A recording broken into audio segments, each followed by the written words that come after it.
প্রিয় দর্শক, আমি আবার আজকে এসেছি তোমাদের জন্য আর একটা নতুন ভিডিও নিয়ে। আমার আজকের ভিডিওর বিষয়বস্তু হলো বাচ্য। বাচ্য কী বা কাকে বলে?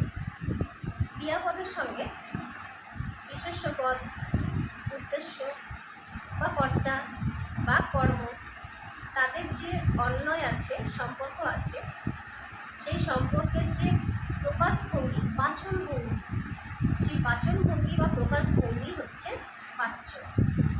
কেমন সেটা? আমি একটা বাক্য বলছি। রবীন্দ্রনাথ ঠাকুর গীতাঞ্জলি রচনা করেছেন। রবীন্দ্রনাথ ঠাকুর কর্তৃক গীতাঞ্জলি রচিত হয়েছে। এই যে বাচনভঙ্গি বা প্রকাশভঙ্গিটা আলাদা, এই বাচনভঙ্গি হচ্ছে বাচ্য।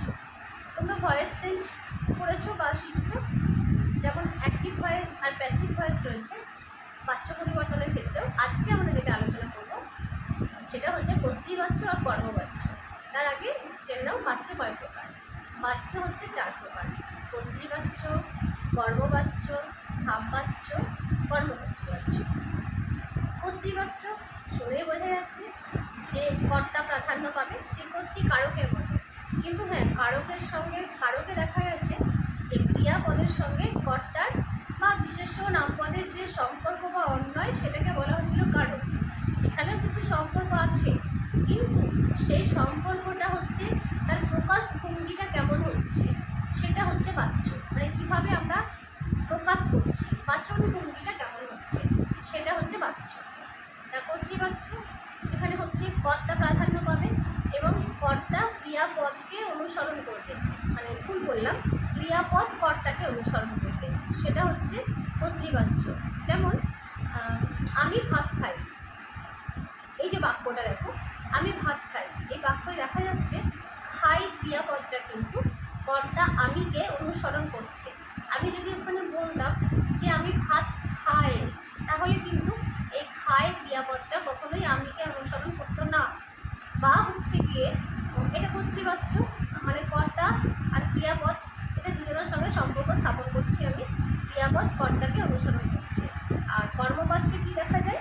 কর্মবাচ্যে দেখা যায় যে কর্মটা ক্রিয়ার সঙ্গে সম্পর্ক, মানে ক্রিয়াপদ কর্মকে অনুসরণ করছে। কীরকম সেটা? যে আমার দ্বারা ভাত খাওয়া হয়েছে, আমার দ্বারা ভাত খাওয়া হয়েছে বা আমার ভাত খাওয়া হয়েছে। দেখো, আমার ভাত খাওয়া হয়েছে, কী খাওয়া হয়েছে? ভাত খাওয়া হয়েছে। আমার খাওয়া হয়েছে বলে কিন্তু বাক্যটা সম্পূর্ণ হচ্ছিল না। ভাত খাওয়া হয়েছে, ভাতের সঙ্গে ক্রিয়াপদের কিন্তু আমি সম্পর্ক স্থাপন করতে পারছি। এটা হচ্ছে কর্মবাচ্য। তো আমরা আজকে কর্তৃবাচ্য কর্মবাচ্য কাকে বলে, তাদের পার্থক্য কী, আর কর্তৃবাচ্যকে আমি কীভাবে কর্মবাচ্যে আনবো বা কর্মবাচ্যকে আমি কীভাবে কর্তৃবাচ্যে আনবো, এটুকুই আমরা আজকের ভিডিওতে আলোচনা করব। চলো দেখে নেওয়া যাক। আমার খাতাতে যা লেখা আছে এটাই তোমরা একটু প্লিজ দেখে নাও।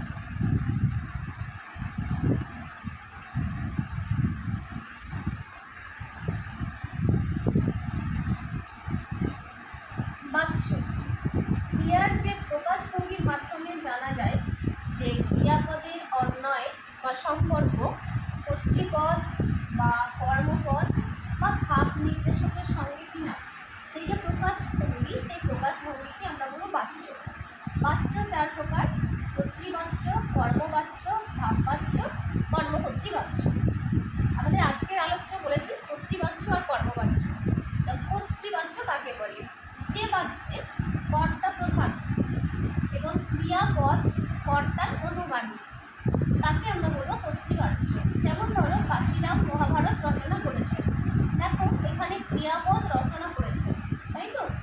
কাশিরাম রচনা করেছেন, তাহলে এই যে কর্তা, কর্তাকে ক্রিয়া কিন্তু অনুসরণ করছে, এটা হচ্ছে কর্তৃবাচ্য। বা বলছে শিক্ষক মহাশয় আমাদের ইংরেজি পড়ান, ক্রিয়াপদ পড়ান, এই পড়ান ক্রিয়াপদটা শিক্ষক মশাই এই যে কর্তা বা উদ্দেশ্য একে অনুসরণ করছে। তাহলে এই শিক্ষক মশাই ইনি হচ্ছেন কর্তা, আর শিক্ষক মশাই আমাদের ইংরেজি পড়ান, এই যে আমার বাচনভঙ্গি বা প্রকাশভঙ্গি, এই প্রকাশভঙ্গিটাকে আমি বলবো কর্তৃবাচ্য। ঠিক আছে, এবার আমি আসছি কর্মবাচ্য। কর্মবাচ্য কী হবে? ক্রিয়াপদটা কর্মকে অনুসরণ অনুসরণ করবে, কর্মের প্রাধান্য হবে, কর্মবাচ্য। কেমন সেটা? সরমার ছবি আঁকা হয়েছে। একটু ভালো করে লক্ষ্য করো, এই যে সরমার ছবি আঁকা হয়েছে, এই বাক্যটিতে দেখো ক্রিয়াপদ আঁকা হয়েছে, তাই তো? এই আঁকা হয়েছে ক্রিয়াপদটার সঙ্গে আমি ছবির সম্পর্ক পাচ্ছি। সরমার আঁকা হয়েছে বললে কিন্তু বাক্যটা ঠিক হচ্ছে না, সম্পূর্ণ হচ্ছে না। কিন্তু আঁকা হয়েছে, কি আঁকা হয়েছে? ছবি আঁকা হয়েছে। ছবি তো আমি এমনি জানি যে সরমার ছবি আঁকা হয়েছে, এই বাক্যের ছবি হচ্ছে কর্ম, আর এই ক্রিয়াপদটা এই কর্মকে অনুসরণ করছে, তাই এই ছবি আঁকা হয়েছে এটা হচ্ছে কর্মবাচ্য। অর্থাৎ সরমার ছবি আঁকা হয়েছে, এই পুরো বাক্যটা হচ্ছে আমার কর্মবাচ্যের উদাহরণ। বা বলছে আমাকে বইটি দিতে হবে, দিতে হবে ক্রিয়াপদ। এই দিতে হবে ক্রিয়াপদটি দেখো আমাকে এখানে অনুসরণ করছে না, বইটি দিতে হবে, বইটি এই কর্মকে অনুসরণ করছে, তাই আমাকে দিতে হবে। এই যে বাক্যটি, এই বাক্যটি কিন্তু একটি কর্মবাচ্যের উদাহরণ। বুঝতে পারলে? এবার কর্তৃবাচ্যের কর্মবাচ্যের পার্থক্য কী? কর্তৃবাচ্যের কর্তা প্রাধান্য পাবে আর কর্মবাচ্যের কর্মের প্রাধান্য। কর্তৃবাচ্যের ক্রিয়া কর্তার অনুগামী, কর্মবাচ্যে ক্রিয়া কর্মের অনুগামী। এই হচ্ছে এদের পার্থক্য। এখন প্রশ্ন হচ্ছে যে কর্তৃবাচ্য থেকে কর্মবাচ্যে কীভাবে রূপান্তর করব, বা কর্মবাচ্য থেকে আমরা কীভাবে কর্তৃবাচ্যে রূপান্তর করব, তাই তো? এমনি তোমরা ভয়েস চেঞ্জ করতে গিয়ে শিখেছ যে আই ইট রাইস, তো যখন আমি প্যাসিভ চেঞ্জ করছি rice is eaten by me, একটা দ্বারা, দিয়া, কর্তৃক, বাই এরকম বসছে, আর মূল ভার্বের হচ্ছে গিয়ে শেষের রূপটা বসছে। যেমন এটা আমার সাবজেক্ট নয়, তাই এই বিষয়ে আমার কথা না বলাই ভালো। যেটা বলছিলাম, কর্তৃবাচ্য থেকে কর্মবাচ্যে তখন আমি আনবো, কীভাবে আনবো? পয়েন্ট বাই পয়েন্ট তোমাকে মনে রাখতে হবে। প্রথম পয়েন্ট হচ্ছে কর্তৃবাচ্যের যে কর্তা তার সঙ্গে তোমাকে র বা এর বিভক্তি যুক্ত করতে হবে। যেমন ধরো আমি এখানে একটা বাক্য বলছি, রবীন্দ্রনাথ গোড়া উপন্যাস রচনা করেছেন, করিয়াছেন। তো এই বাক্যটাতে তুমি দেখবে কর্তৃবাচ্যের কর্তা কে? রবীন্দ্রনাথ, তাই তো? তুমি তার সঙ্গে একটা র বা এর যোগ করতে পারো। তারপরে কি বলছে যে কর্তা বা উদ্দেশ্যের সঙ্গে একটা দ্বারা দিয়ে কর্তৃক যুক্ত করতে হবে। তাহলে আমি বলতে পারি রবীন্দ্রনাথের দ্বারা। এরপরে বলছে কর্মবিভক্তিটা শূন্য হয়ে উদ্দেশ্যে পরিণত হবে। রবীন্দ্রনাথ গোড়া উপন্যাস রচনা করেছেন, গোড়াটাকে আমাকে কর্তা করতে হবে, রবীন্দ্রনাথের দ্বারা গোড়া উপন্যাস। এরপরে যে ক্রিয়াপদটা রয়েছে রচনা করেছেন, এই ক্রিয়াপদের সঙ্গে কি করতে হবে? ক্রিয়াপদটা যে ধাতু থেকে তৈরি রচনা, এই ধাতুর সঙ্গে রচ ধাতু, তার সঙ্গে আ বা আনো বা ইতে প্রত্যয় যুক্ত করবে। তাহলে রচনা করেছেন, রচানো তো হয় না, একটু পরিবর্তন হয়ে রচনাটা কী হবে? রচিত। তাহলে দাঁড়ালো যে রবীন্দ্রনাথ দ্বারা বা রবীন্দ্রনাথ কর্তৃক গোড়া উপন্যাস রচিত হইয়াছে।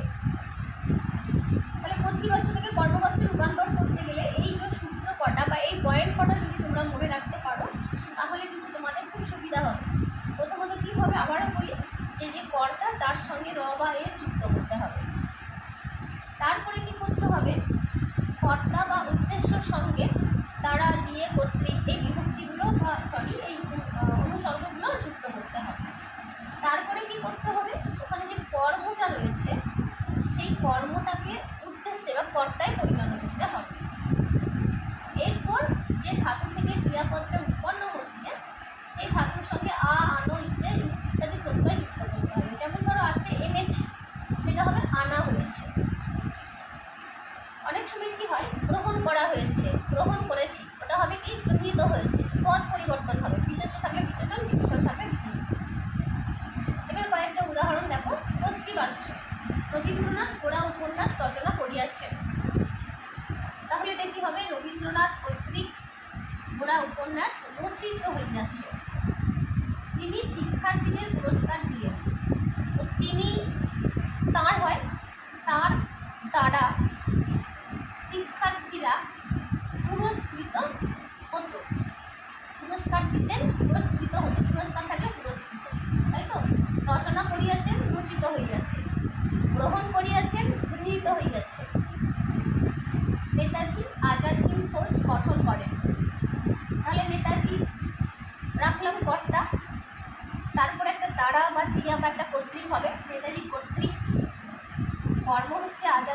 সহজ, তাকে রেখে দিলাম কর্তা করে, এখানে সে কর্তা হয়ে গেল। গঠন করে কী হবে, গঠন থাকলে গঠিত, তাই তো, গঠিত হয়। গঠ যুক্ত অন, গঠন আমরা বলেছিলাম এর আগে যে গঠের মানে ধাতুর সঙ্গে কী হবে, ইতে প্রত্যয় যুক্ত হবে বা আ হবে বা আনো হবে। তাহলে গঠ যুক্ত ইতে, গঠ যুক্ত ইত গঠিত। কারণ নেতাজি আজাদ হিন্দ ফৌজ গঠন করেন, নেতাজি কর্তৃক আজাদ হিন্দ ফৌজ গঠিত হয়। এইভাবে আমরা কর্তৃবাচ্যকে কর্মবাচ্যে নিয়ে যাব। আর কর্মবাচ্য থেকে তাহলে কর্তৃবাচ্য কীভাবে আনবো, একদম উল্টোটা বিপরীতটা হবে। কর্মবাচ্যের যে কর্তা, সেই কর্তাকে আমি কর্তৃবাচ্যের কর্ম করে দেব। কর্মবাচ্যের কর্তা, যেমন ধরুন একটা বাক্য বলি, মানিকলাল কর্তৃক তখন রানার পদধূলি গৃহীত হইল।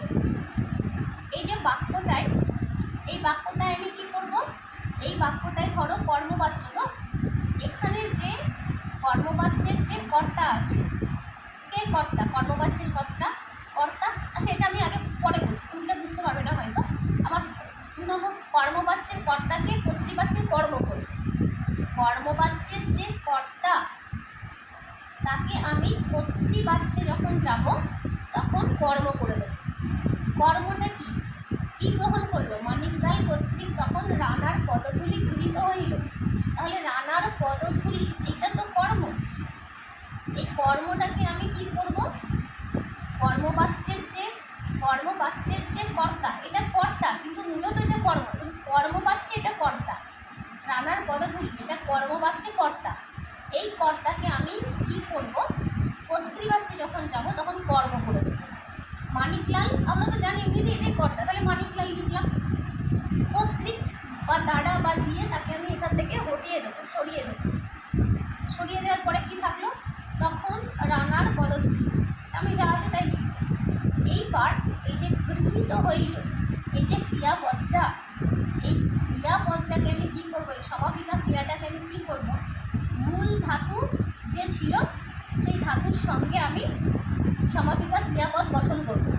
গৃহীত হইল, গ্রহণ করিল, এটা দেখো একইভাবে। তাই এটা যদি কর্মবাচ্য থাকতো, তুমি এটাকে উল্টো দিকে আসো। এবার রবীন্দ্রনাথ কর্তৃক গোড়া উপন্যাস রচিত হয়ে আছে, তাহলে রবীন্দ্রনাথ কর্তৃক আমি তুলে দেবো, তাই তো। গোড়া উপন্যাস যেমন আছে তেমন থাকলো, রচিত হইয়াছে এটাকে আমি পরিবর্তন করে করবো, রচনা করিয়াছেন। এটা দেখো, তাঁর দ্বারা শিক্ষার্থীরা পুরস্কৃত হয়, এটাকে ধরো আমি কর্তৃবাচ্য উল্টে আসছি। তাহলে তাঁরটা তো হয় না, তিনি, দ্বারা আমি তুলে দিলাম, শিক্ষার্থীরা পুরস্কৃত হন আছে, তাহলে তিনি শিক্ষার্থীরা পুরস্কৃত হন, এগুলো হয় না। তিনি শিক্ষার্থীদের, বহুবচন আছে, এখানে বহুবচন করব, পুরস্কৃত হতো, এটা আমি পরিবর্তন করে কী করবো, পুরস্কার দিতে। বোঝা গেল? এইভাবে হচ্ছে গিয়ে কর্মবাচ্য থেকে কর্তৃবাচ্যে তুমি রূপান্তর করবে, আর কর্তৃবাচ্য থেকে কর্মবাচ্যে রূপান্তর করবে। কর্মবাচ্য থেকে কর্তৃবাচ্যে রূপান্তরের এই পয়েন্ট কটা, এবং কর্মবাচ্য থেকে কর্তৃবাচ্যের রূপান্তরের পয়েন্ট, আর কর্তৃবাচ্য থেকে কর্মবাচ্যে রূপান্তরের পয়েন্ট কটা, তোমরা যদি একটু ভালো করে পড়ো তাহলে সবটাই বুঝতে পারবে। যদি এই ভিডিও তোমাদের কোনো বুঝতে অসুবিধা হয়, আমাকে কমেন্টস করে জানাবে, আমি আবার তোমাদের সমস্যার সমাধান করার চেষ্টা করব। এর পরের ভিডিও আমি নিয়ে আসবো ভাববাচ্য এবং কর্মকর্তৃবাচ্য। পরের ভিডিও তোমাদের সঙ্গে আমার আবার দেখা হবে। যদি সম্ভব হয় আমার এই ভিডিওটা তোমরা প্লিজ সাবস্ক্রাইব করো, লাইক করো, শেয়ার করো।